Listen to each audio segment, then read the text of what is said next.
Well, the next expansion of World of Warcraft has been revealed, and it looks like it's gonna put the mid in midnight.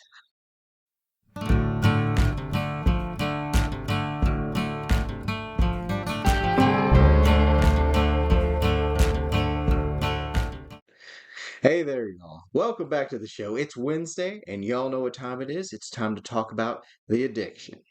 And never has it been clearer to mine eyes than now just how far down the road this addiction has drugged me. Rudely, like I was tied by my ankles and drugged behind the truck 10 miles down the road. I anticipated something awful, something cringy and terrible that was just going to make me blood boil. But what I did not anticipate was feeling equal parts horror at the god awful CGI, but also nothing. Like somebody said in the comments, an expansion about the void that makes me feel nothing. So, first, just going to touch on the intercession cinematic put out by Blizzard yesterday. Now, y'all on the channel here know me. I go out of my way to avoid saying something is bad. Bad is a subjective word. Something a person, person A considers bad might be the most beloved thing on the earth to person B. So I prefer to say things like, I didn't care for it, or it wasn't for me, because those things are accurate regardless of subjectivity. But this was bad. It was bad because the CGI was extremely poorly rendered, something Blizz has not done in 20 years of WoW cinematics. Say what you will about the quality of storytelling therein. I've said a few choice words myself over the years, but the cinematics were always superbly rendered. Real, cutting edge, leading the industry type stuff. And they've gone strong for decades. Even when the overarching story and the gameplay were in the toilet, they always nailed their expansion cinematics because they knew that was how they suckered people in the door to buy the dang thing. But this was not that. Just have a look at these comments.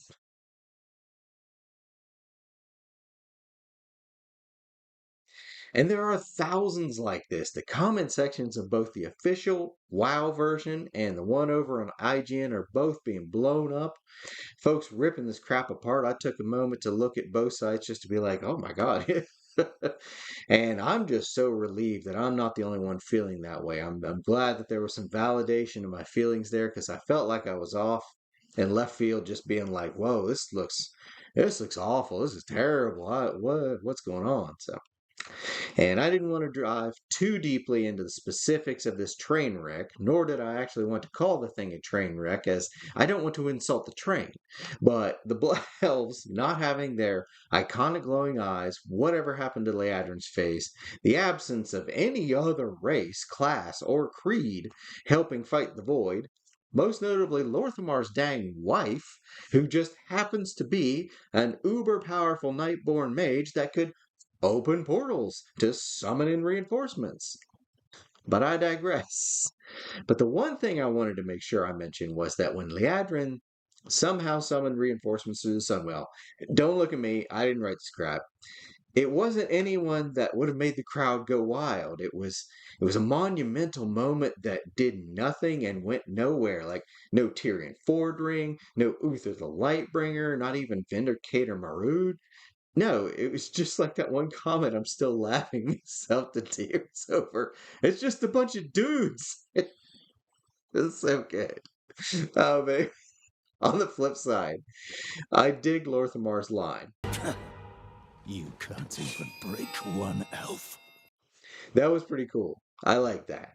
So, anyway, as far as getting people hyped in the usual way, the way they've done things for literal decades, Bliss is trying out the bold new strategy of disappointment and revulsion. We'll see if this actually works out for them. But moving beyond the god awful cinematic, because we could sit here and donk on it all day and still have words left. I glanced at the features coming, and there are a couple I'm mildly excited about, like, mid level excitement. Demon Hunter's finally getting a third spec sounds cool, and it looked cool. I initially balked at it as a break in the lore, but the wife reminded me, warlocks summon void walkers, and void walkers are of the void, so okay. I'm okay. Plus, Void Elves now being able to go Demon Hunters is cool. But I have to ask, how about Nightborn, finally? Please, please? So, which the absence of Thaurissa in the cinematic and the lack of Nightborn demon hunters has me wondering, did this outsourced version of Blizz forget about Nightborn? One wonders. The hair and ear look kind of interesting, way more so than rock dwarves. Elves finally being able to be shaman is nice, and the druid form we saw looked it's kind of interesting. Vines' tattoos is kind of neat. Plus, at race showing, the bridge between troll and elf is fun. Poking the stick of the eye those NPCs who scoff at the notion elves were just trolls that got juiced on magic. The zones tick me off, but that's understandable. I'm absolutely not excited to see my beloved Quel'Thalas get a void makeover. Just like the crap from Cataclysm, they still haven't done anything about. Totally wrecked and ruined so many zones. Zulamon getting worse treatment has got to be an irritation to any Amani fans out there. And don't really care about the Root World or the Void Storm. Didn't grab me. Didn't make me go ooh or ah. Really didn't care for any of the mounts, transmog sets, any of that guff they showcased. So absolutely won't be buying the higher price versions. They can keep that stuff. It ain't of interest to me. Basically, what the missus and I have planned is maybe, possibly, probably buy the X Pack so we can get higher up and geared, and then we can go back and do Dragonflight raids for fire owls and such. Now that sounds exciting. So there's that. Beyond all that, though, we're going to reserve judgment until we get to see some more stuff. Neither of us are in any way excited for player housing, not even a little. The missus plays Sims 3, and if she gets the itch to play house, she's got a way better version to play with. Plus, like I said this morning, it's been 20 years of smashing monsters to find out what's inside of them. Why would I suddenly want to just sit around in my house and decorate?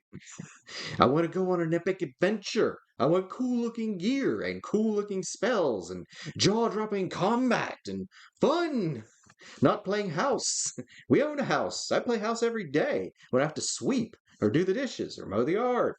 I don't need or want that in my video game, especially not in a video game about the world of Warcraft. But whatever. Game ain't about me. I ain't the target audience. Haven't been for a long, long time. And this cinematic and its accompanying reveals did nothing to change that. We'll see how things ends up shaking out, but I'm already anticipating this expansion is to be at best putting the mid in midnight. But that's all I got for today. We'll see what new information comes out down the line, and I may do another video next week if it's worth discussion. Now, it's shaping up to be another scorcher, so if you're going out, make sure you stay hydrated and apply the sunscreen. That sun is brutal. Hopefully, we get some relief here soon. We'll see. The next week of forecast is kind of teasing it, but I'm not sure I'm believing it just yet. We'll see. But I thank y'all who tuned in, gave me a moment of your time. I appreciate y'all. And big country welcome to all the new faces here on the channel. Thanks for joining in on this here YouTube journey. I hope to keep y'all entertained. So get out there today. Discover an epic adventure of your own. Preferably somewhere with a better opener. Roll some dice, put in a good movie, watch a cartoon, read a comic, and as always, have a good one.